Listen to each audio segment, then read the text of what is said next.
about this.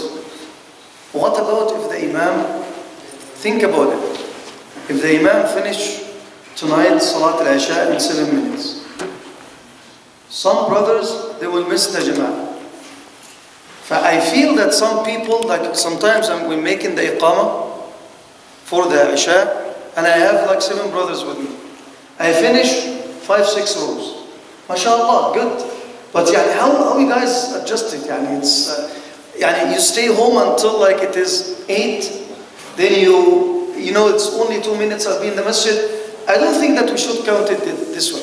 Just come early to catch Takbirat al-Ihram. Make your plan always like that. I want to catch Takbirat al-Ihram. No matter how many rak'at the imam pray tonight, 4 I'll pray with him, 5 I will pray with him, no problem. At least, my goal should be catching Takbirat al-Ihram. A reminder, I know, Allah subhanahu wa ta'ala يقول وذكر فإن الذكر تنفع المؤمنين, right? Anyway, again, inshallah, we have only half an hour for the Fiqh Halaqah tonight because we need to go together to the soccer game, inshallah ta'ala. We're still in the Fiqh talking about the Salah in general. So we covered many things about the Salah. I'm going to remind you of the last 2 topics to link them with today's topic. The last 2 things that we talked about were, number 1, Mubtilat al-Salah.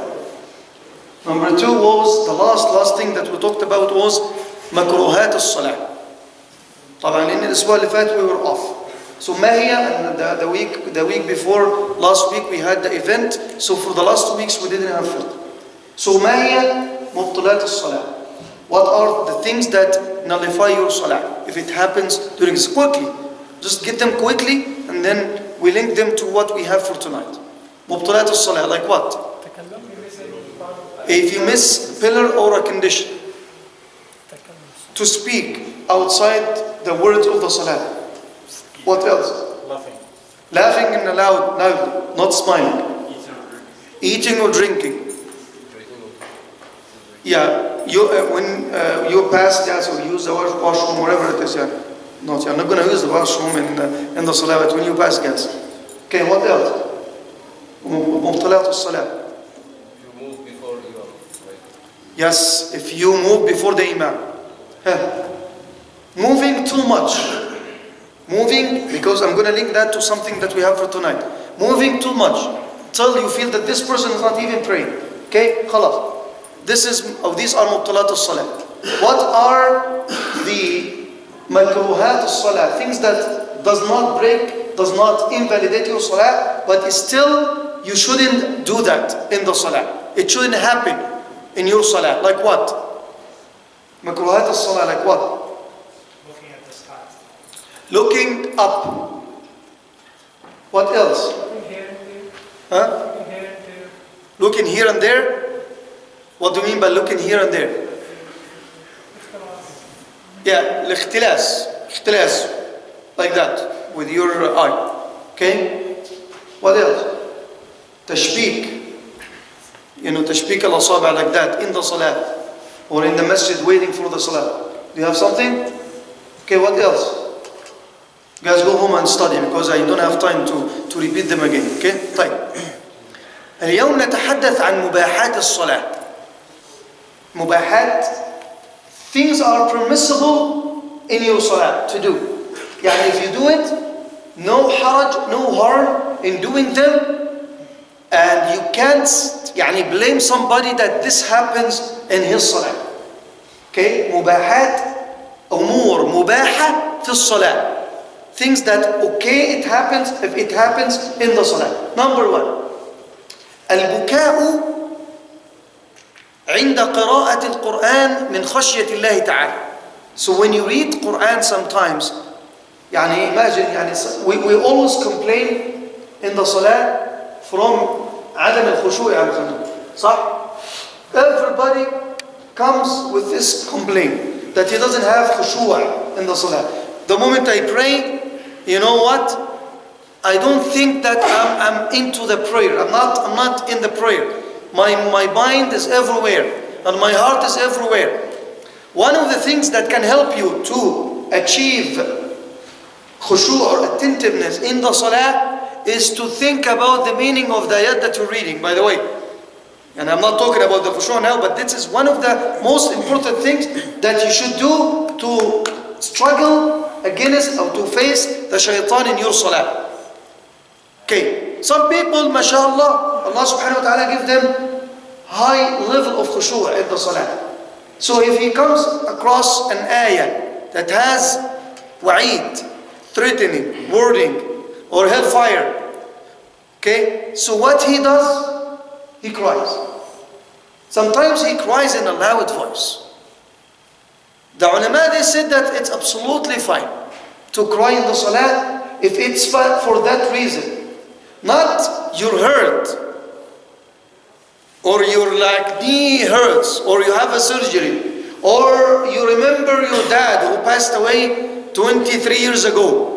A brother, wallahi funny, a brother was posting on the Facebook 2 days ago, this is the 23rd year or memory of my dad. His dad passed away 23 years ago. He's asking people to make dua for him. Wallah good, mashallah. He got lots of dua that night, his father, mashallah. Still remember that your dad passed away 23 years ago? Jazakallah khair. So it's not for anything but khushu'. You can do that. We see it in the Ramadan. And we shouldn't blame people for that, by the way. Yani somebody is reading and his heart is getting there and he is crying. You don't come after the salah, are you Umar? Are you Abu Bakr? Why are you crying? Yeah, khalas, let him cry. There is a hadith, there is two hadith, by the way, in this regard, but unfortunately both of them are weak.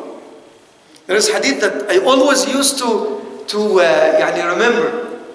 Ahlan Arabiya. I also always used to remember this hadith. اقرأوا القرآن وابكوا فإن لم تبكوا فتباكوا.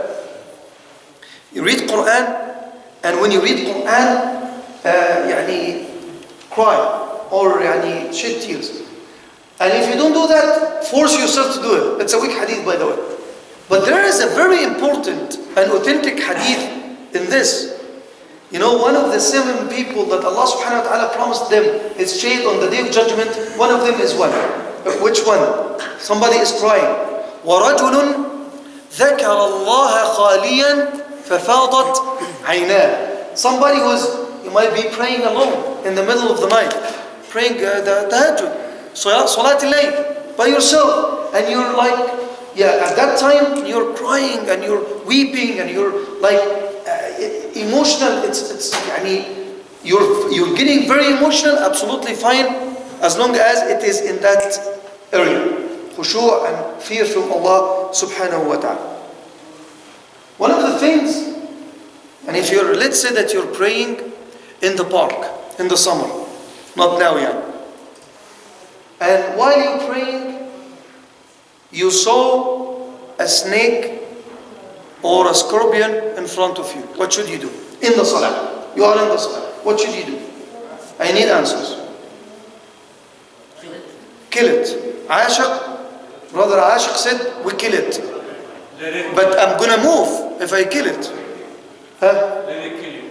Let it kill you. Good, inshallah alayka Ameen. No, actually Ameen answered in a very smart way. He gave us the answer in a very smart way. It's actually, I know it's a joke. It's not only permissible, it's obligatory upon you to kill it. Sayyidina Abu Hurairah radiyallahu anhu wa ardah يقول قال رسول الله صلى الله عليه وسلم أو أمر رسول الله صلى الله عليه وسلم بقتل الأسودان في الصلاة العقرب والحياء اللي هو الثعبان.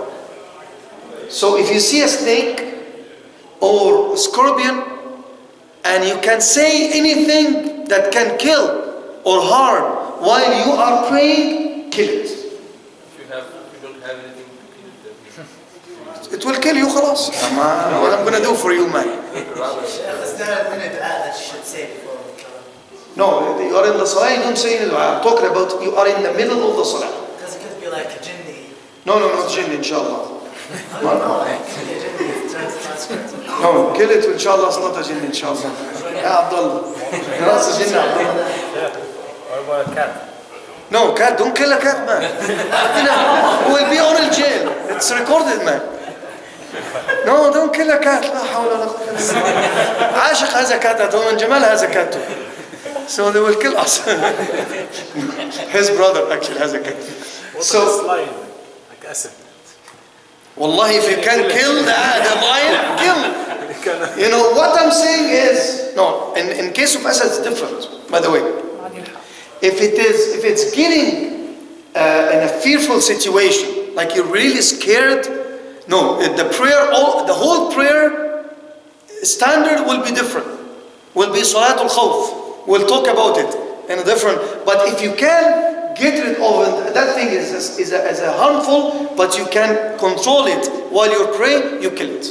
And the Prophet ﷺ said clearly, actually, order us to do that. Okay? طيب. One of the things that, to be honest with you, it's not common. Sayyidah Aisha radiallahu anha taqul, that she came one time, entered the house, she knocked the door, and the Prophet ﷺ was praying in front of that door. Like let's say the door here, and the Qibla facing that door. So she knocked the door, the Prophet ﷺ walked a little bit, and he opened the door for her, and he went back to the prayer. Okay? No, yeah, exactly. I'm going to get the hadith first. We'll go from there. طيب.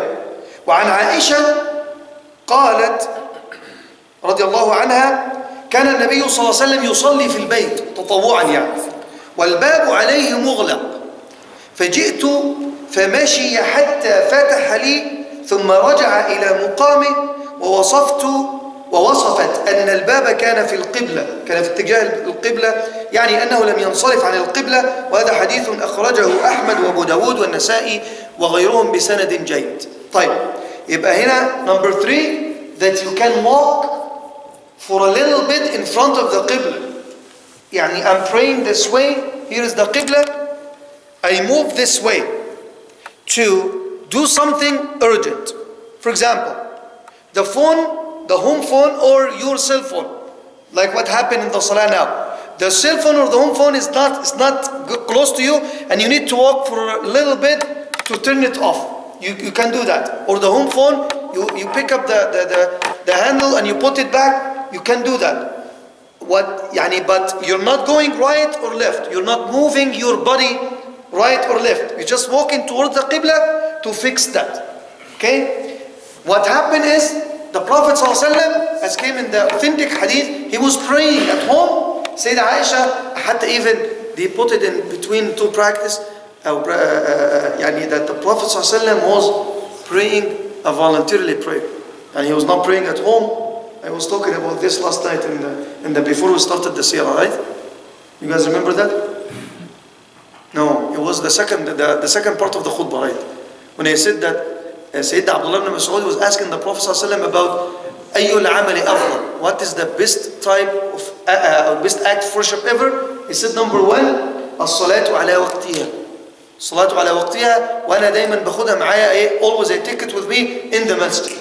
فالنبي Prophet ﷺ was praying sunnah at home, not the fard at home. Anyway, طيب. Then she said that I knocked the door, the Prophet ﷺ went and opened the door for me, then he went back to his spot. In the masjid, for example, in the first row, a brother lost his wudu. Or he got an emergency, he had to leave the salah. Okay? So he left. And there is a space in front of you. It happens a lot. Nobody wants to move. Nobody wants to fill the gap. No, you can't. Just move and fill the gap. You're walking, not walking. In the Hanafi madhab, in some madhab actually, if you come late and you want to start the row, you shouldn't start by yourself. So what you should do, you pull a brother from the last row and to start the row there. So don't do it, please. It's actually the preferable opinion to do it. But sometimes the problems that we get from this, we don't know, you still can start the row by yourself. I would say start by yourself, better than pulling a brother. First of all, he's not going to come with you. Number 2, after the salah, he's going to punch you in the face. Like, why especially me? You chose me from the whole row. You think that I'm a little kid to take me? Yeah, it happened a lot. But people don't know. However, if you know that this is a friend, for example, he's a friend, and you know that he knows the ruling, pull him, it's fine. But in most of the cases, I wouldn't do it. Okay? So, but if there is a gap in the row in front of you, go and fill it. No problem to walk a little bit. طيب, ده الأمر الثاني. الأمر الرابع, يجوز بل يستحب. Here is, it's not only permissible, it's desirable. A lot. It happens a lot. We have lots of brothers, and I give excuse to some brothers who don't know. Okay, if you're praying by yourself, we will talk about the sutra by itself, a satir, how to make a satir in front of you, what's considered to be satir, what's not considered to be satir.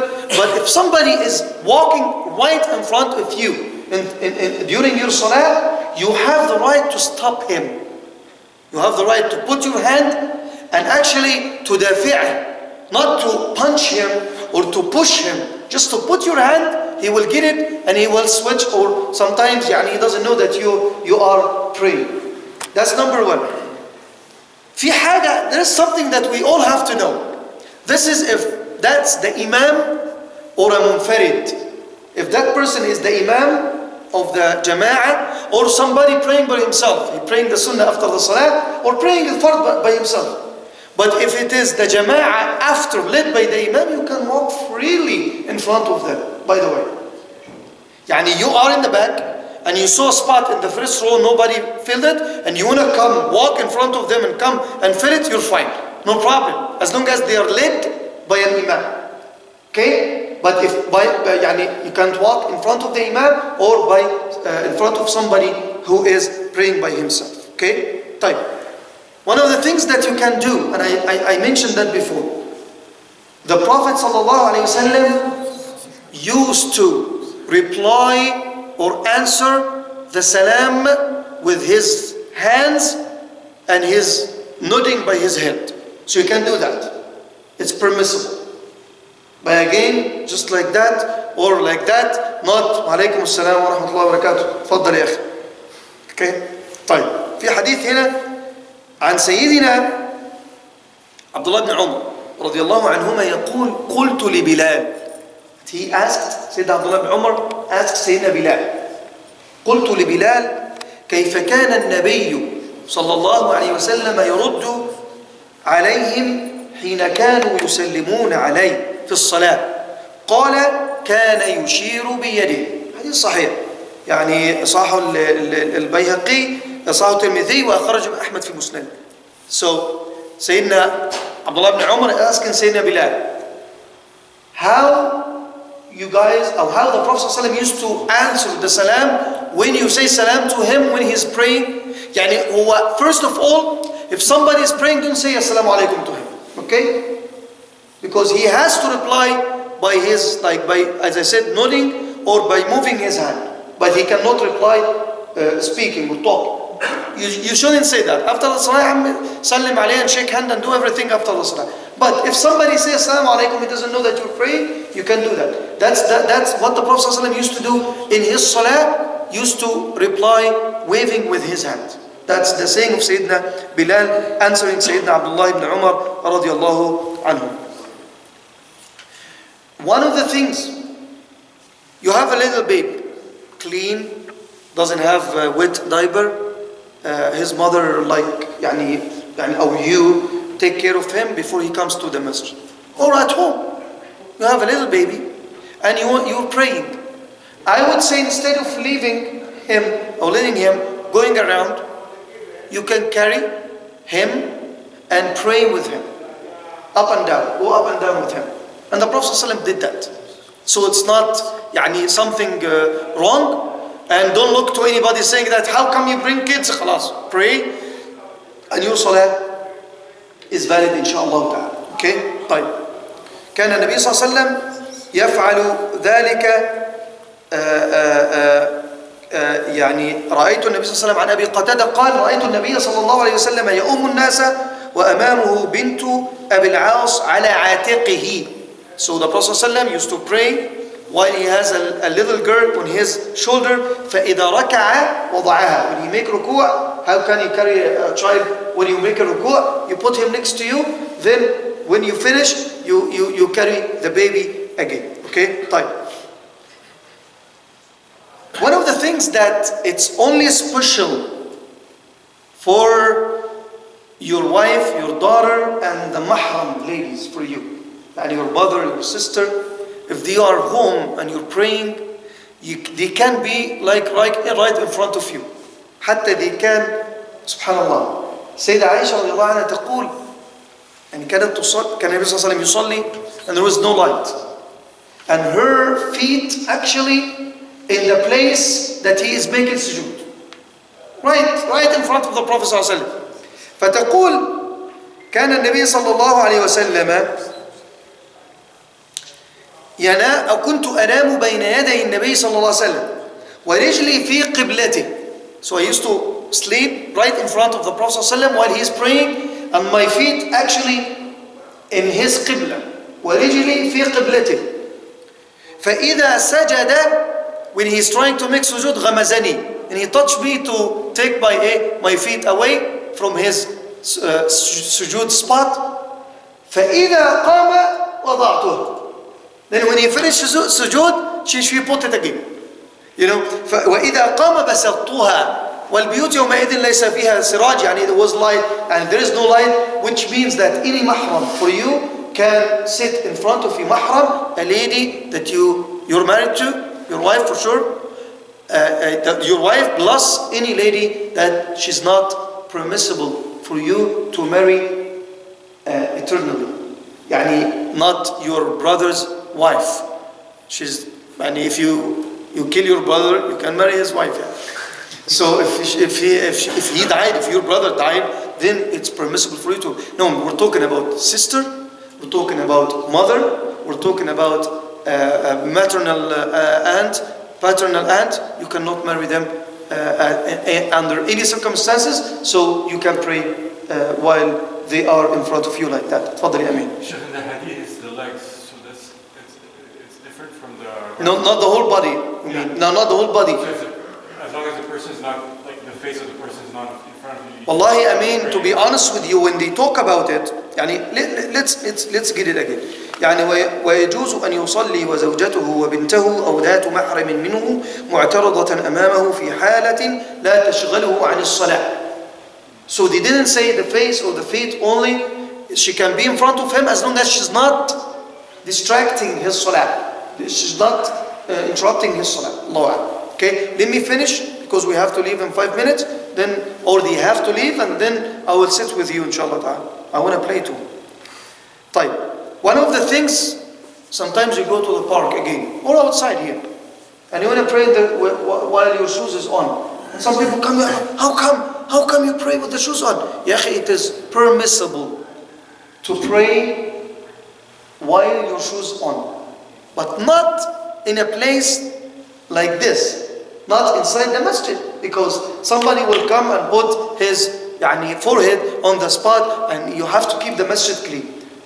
So if you're outside, especially in that winter, pray while your shoes on. If I'm outside, I don't take it off. Always. So it's permissible to pray while your shoes on, and also it's permissible to have a nice rug or a nice carpet to pray on. Nothing wrong with that. Don't make it hard. ما تقولش why you have a rug here for yourself, imam. It's okay, absolutely, as long as it's not sponge. Your head will be stable, not sinking in a sponge or something like very comfy things and stuff like that. You sink in it. Okay. One of the things, not least, for the stuff that I have for today, that it's permissible to do. And to be honest with you, it might be a separate topic that we need to talk about it separately. It is permissible for you as مأموم, يجوز للمأموم أن يفتح على الإمام. It's permissible for the مأموم to open for his imam. Open, which means the imam made a mistake in the qira'ah while he is reading, and you correct your imam. But not in all cases, ya shabab. Not every, like the imam, sometimes you do it like that. Ar-Rahman Ar-Rahim. Malik Yawmiddin, everybody in the masjid. Malik Yawmiddin, oh, that is wrong, mashallah. I did, everybody knows now that I corrected the imam in Malik Yawmiddin. Right, imam. Quiet, habib. Give him the chance to take his breath and to, khalas, you have to correct the imam if he made a mistake, a big mistake. Ar-Rahman Ar-Rahim, Ihdina as-Sirat al-Mustaqim. He missed it. And it is the Fatiha. Or he said, Ihdina as-Sirat al-Mustaqim. For example, as-Sirat alladhina an'amtu alayhim. If he said that, an'amtu alayhim, you correct him. You say an'amta alayhim because he changed the meaning. Okay? So sometimes it is actually wajib, it is obligatory upon you to open on the imam or to correct the imam, and sometimes after the salah correct him. If he is going and he miss a word and it doesn't change the meaning, he doesn't jump from a surah to, if he made a evident lah in the qira'ah that changed the meaning, or he actually changed the meaning, or he jumped from a surah to a surah, or he just skipped a full page, big mistake. No, but if he جعل خلق, he missed one word, but the consistency of the ayat is going okay. I doubt if we concentrate that much in the meaning of the ayat and stuff like that. But there is etiquette, and there is ways, and there is rules for opening on the imam. It is permissible, but within these limits and boundaries. I will take 2 questions before we leave, inshallah ta'ala. Then we'll come next week, continue, inshallah ta'ala. تفضل يا أخي. تفضل ناخذ عشان أنت الأكبر يعني. You see, if somebody enter the imam and the people on the ruku, Yeah. I say Allahu Akbar, make ruku or what? No.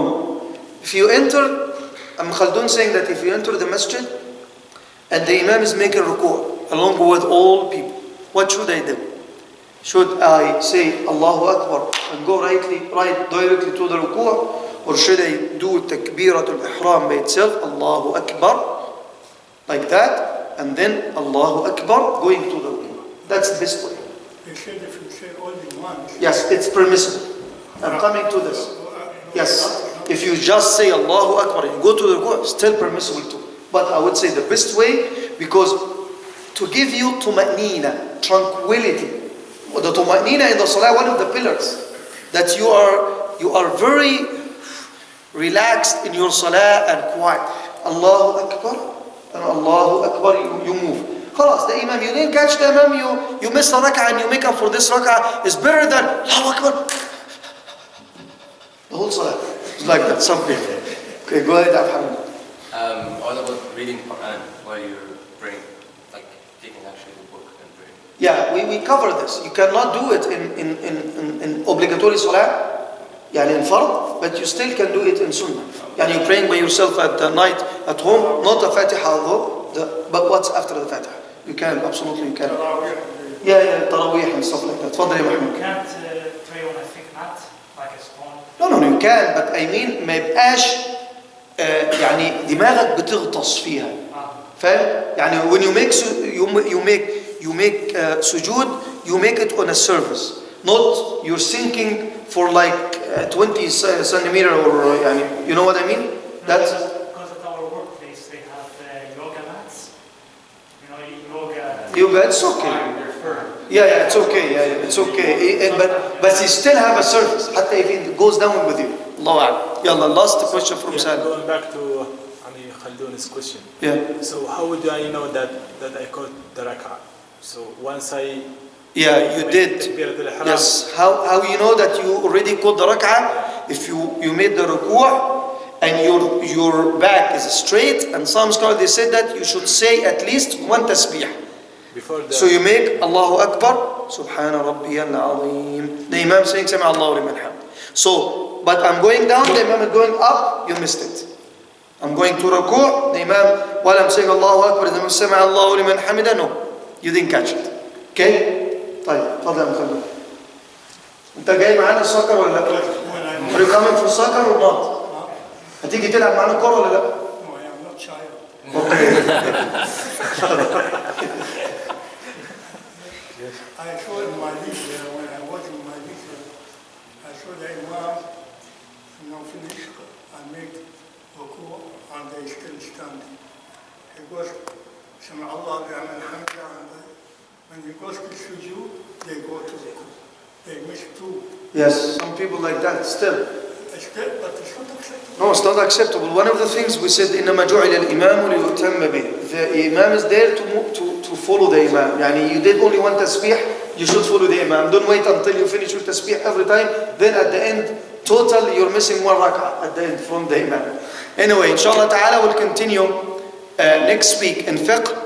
We will be starting talking about different types of sajda. So we have the sajda for the salah that we finished, but we still have the sajda tilawah, when and how and what's the dua for it.